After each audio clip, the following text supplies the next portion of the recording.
This is Dimitri Lascaris coming to you from Baghdad, Iraq on March 31st, 2024. Today I'd like to spend a little time ranting to you. This is my second rant of the week, something I decided to launch a short while ago to get things off my chest and release some negative energy when it accumulates from time to time. And in this, my second rant of the week, I wanted to discuss a comment that was made about me on Twitter a couple of days ago. The comment was made by an individual by the name of Daniel Boardman. I'd never heard of him before. He does have a significant number of followers on Twitter, some 44,000, and he describes himself as a columnist for an online publication called the National Telegraph. Like Boardman, I had not heard of the National Telegraph before I saw this comment, so I checked it out a little bit. It's obviously very right-wing. It seems to have a distinctly Islamophobic flavor, highly pro-Israel, and it's very hard to discern from the website, in fact impossible, who is behind this online rag and where it gets its funding. He also describes himself as a recovering comedian, whatever that means, and as a columnist for the Post-Millennial or Millennial Post. That's another online rag in Canada that is kind of shady provenance and is distinctly Islamophobic and fanatically pro-Israel. Anyways, Boardman, this character, he seized upon a tweet that I had put out a few days ago, highlighting that I had attended and reported from the funeral of a Hezbollah fighter in the southern suburb of Beirut, Dahya, which is known as a Hezbollah stronghold. This fighter had been killed in combat with the forces of Israel's genocidal army a few days earlier in South Lebanon, not on Israeli territory, but in South Lebanon. And what Boardman had to say about my having attended and reported from this funeral was this. He referred to me as a Hezbollah fan and said this Hezbollah fan almost became the leader of the Green Party of Canada in 2020. Now, I have a few things to rant about here. The first is this notion that I'm a Hezbollah fan. Let me be very clear. I am not a supporter of Hezbollah, but if I were, I would not hesitate to tell you. And I think that if I've established anything over the course of my years of public advocacy, it is that I'm willing to take positions that are highly unpopular with the establishment and with the Zionist lobby in particular, and that if I have an opinion, I'm not shy about expressing it, whatever others may think. So believe me, if I were a supporter of Hezbollah, I would tell you. And there's a variety of reasons for which I'm not a supporter of Hezbollah. I'm just going to highlight one which happens to be of particular importance to me. And that is, I believe passionately in the total separation of religion and state. I could never support any party that has a specific religious orientation, whether it be a Muslim party, a Shia or Sunni Muslim party, a Christian party, a Jewish party, any kind of a religious party. I think that the only role of political parties that seek to govern a nation or of a government in religion should be to ensure that every single member of society has the freedom to practice their religion free of constraint, free of persecution, free of suppression. That's it. The state and the political parties that assume the role of government should have a position vis-a-vis religion which is absolutely neutral. And of course, they should also protect the rights of people like me who don't practice any particular religion and who profess to be atheists. That's my position. So for that reason alone, I could never support Hezbollah, and there are other reasons. But let me, secondly, talk about this notion that Hezbollah is a terrorist organization. First of all, it bears noting that the vast majority of governments in this world do not regard Hezbollah as a terrorist organization, and the ones that do are almost entirely in the West or Western proxies. That should tell you something. Secondly, as I understand the organization Hezbollah, and I'm no expert in the organization, but I think it's widely acknowledged by people who are experts that Hezbollah came into existence as a resistance movement to Israeli aggression. That's what caused it to come into existence, just as Hamas came into existence as a resistance movement to Israeli atrocities, dispossession, and oppression of the Palestinian people. Without those things, without these elements of the behavior of Israel and its Western backers, it's entirely conceivable that organizations like Hezbollah and Hamas would not even exist today and would never have come into existence. Secondly, when you compare the alleged crimes, let's say that Hezbollah has done everything that has been alleged against it by its adversaries in the West and by Israel, they pale in comparison to the crimes of Israel and its Western backers, particularly the United States government.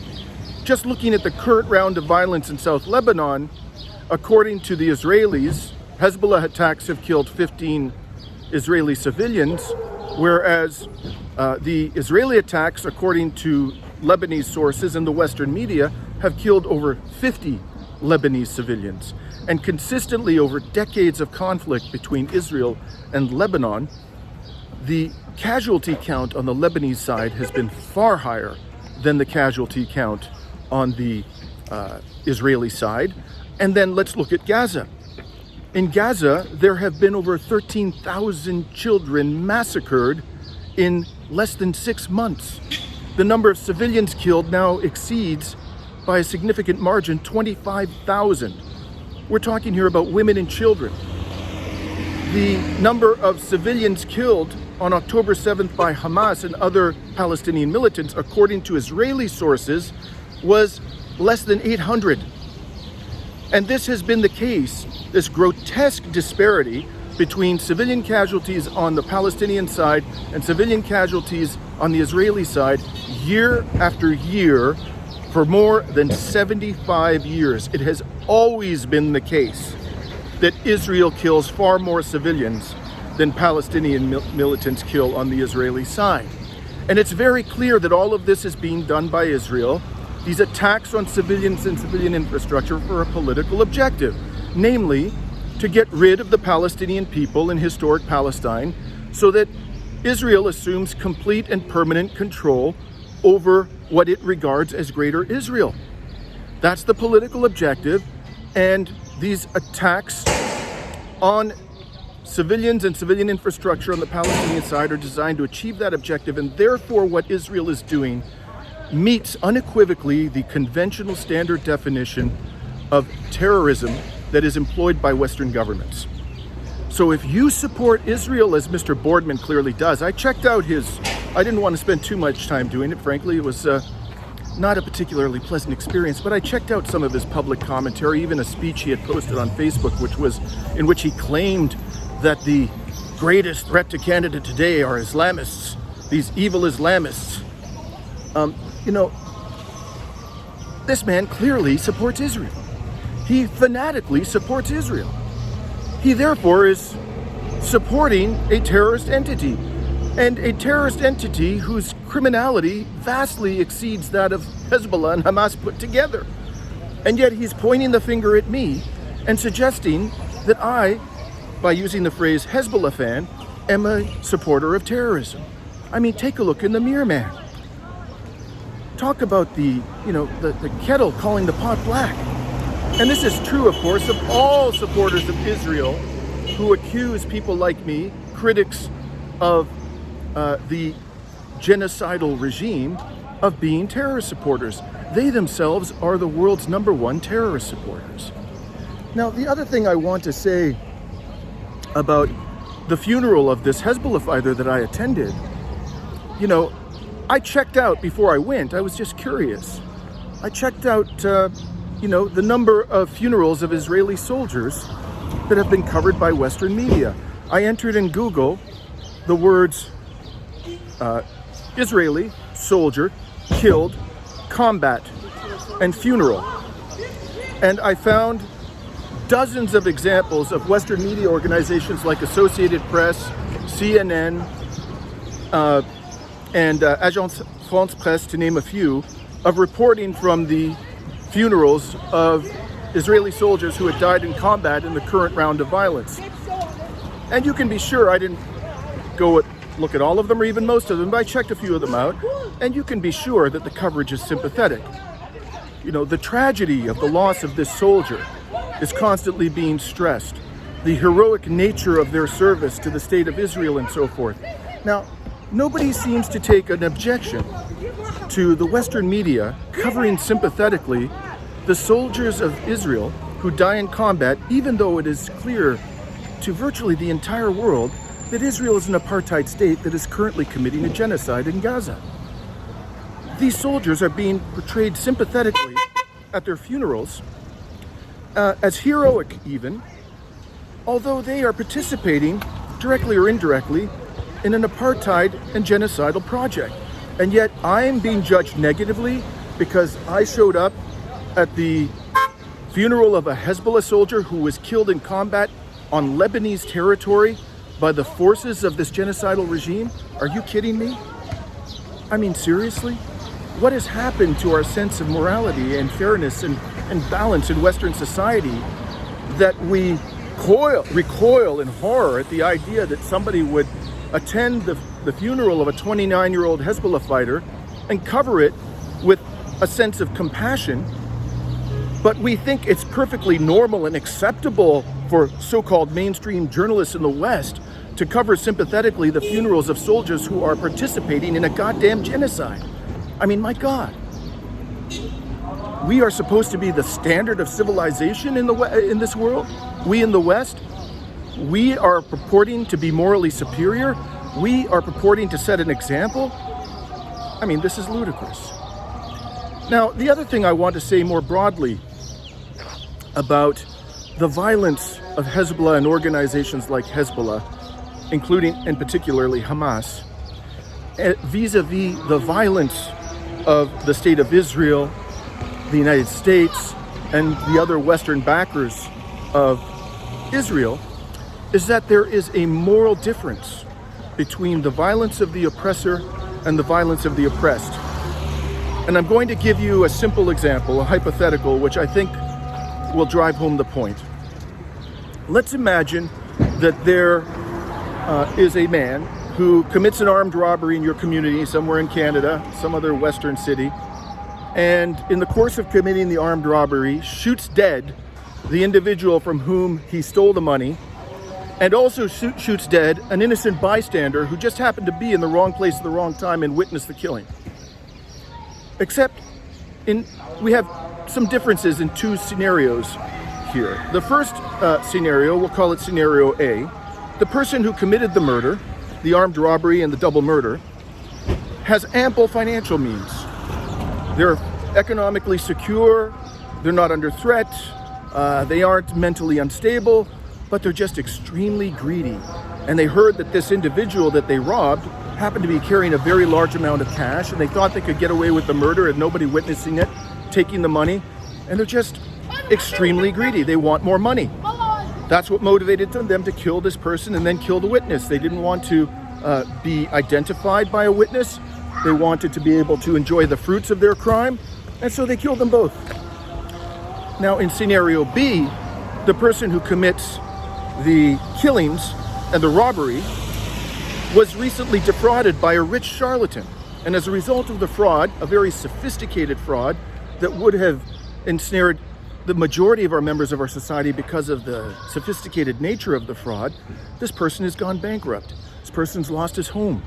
This person has lost his savings. This person has lost all material things that are of value to him, and now he's living out of a car with his wife and children.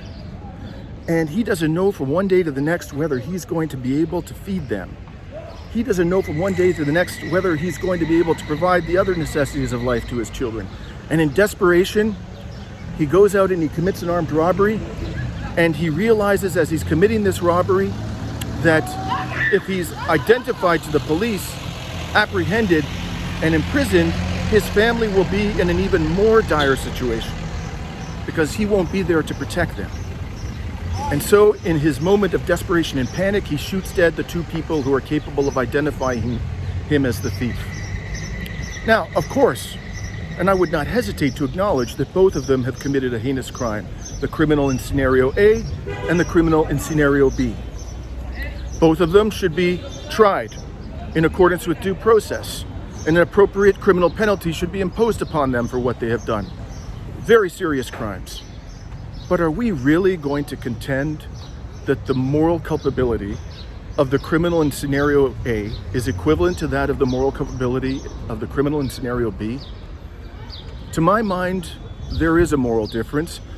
Both acts were heinous, both acts must be tried and punished, but one was less culpable than the other. And I think that pretty much any fair-minded, decent human being in our society would fundamentally agree with that proposition. Well, this logic, my friends, applies to the violence of Hamas vis-a-vis the violence of Israel. And the same is also true of the violence of Hezbollah vis-a-vis the violence of Israel. In one case, you have the violence of the oppressed who are lashing out from time to time criminally against the civilian population of the oppressor. And on the other hand, you have the violence of the oppressor, which is vastly worse and which has no mitigating context whatsoever. Zero, none. Israel has a state. It's had a state since 1948. Israelis have a far better quality of life than Palestinians. They have mobility. They have a robust national health care system. They have the full support and backing of the West. They have a technologically advanced society. Compare that to the situation of the Palestinians. No state, little to no mobility, constant fear, constant oppression, being subjected to trials and convictions in Israel's kangaroo military courts, where the conviction rate is nearly 100%, oftentimes being detained without even a charge or a conviction from these kangaroo military courts, being detained for months or years on end in administrative detention. You're going to tell me that the violence of the oppressed is as morally culpable as the violence of the oppressor? I don't think so. And if you ascribe to that view, that they are equivalent, or as many supporters of Israel do, you say that the violence of the oppressed is even more culpable than the violence of the oppressor, and if in fact you support Israel at all, a state that is committing genocide before the eyes of the world, a state whose soldiers not only kill children en masse, destroy mosques, universities, murder medical personnel, ravage hospitals, starve children, starve women, cause man-made famine in a concentration camp that is one of the most densely populated parts of the world, and then publish evidence of their crimes. And not only publish evidence of their crimes, but publish evidence that they enjoyed the commission of those crimes. If you support this state, what can I say about you except that you are a person of the lowest moral character? Absolute lowest moral character. I will exempt from that condemnation 3 categories of Israel supporter. First of all, children. Okay, I can accept readily that children simply embrace, because of their lack of intellectual and emotional maturity, they embrace the views readily of those upon whom they depend for their protection and sustenance. So I don't, condemn minors who support Israel. Or let's suppose that you're a supporter of Israel who has some physical impediment which prevents you from using your brain. So for example, you've experienced a devastating stroke that caused extensive cerebral damage, and so you just can't think rationally about the evidence. Or let's suppose you're a supporter of Israel who lives under a rock, and you're not connected to the internet. You have no idea that there's a mountain of compelling evidence out there of Israel's sadistic, diabolical depravity. I will also exempt from my condemnation, except that I will criticize you for an abject job of conducting due diligence. But nonetheless, I won't say the following about you. You are a person of the lowest moral character on planet Earth if you support the state of Israel today. You should be made a social pariah. When people see you coming down the street, they should cross over and say, I want nothing to do with that person. I don't want to be in the proximity of that person, because that person is the supporter of the most depraved regime on planet Earth. That's what Israel is today. You will not find a more depraved regime on planet Earth than Israel today. So all of you supporters of Israel out there, Daniel Boardman, Andrew Coyne, Anthony Housefather, Peter Kent, Justin Trudeau, Pierre Poilievre, you people are depraved. You're an embarrassment, you're a disgrace to this country, and you have forfeited the right to pass judgment on anybody about anything. This is Dimitri Lascaris with my rant of the week on March 31st, 2024.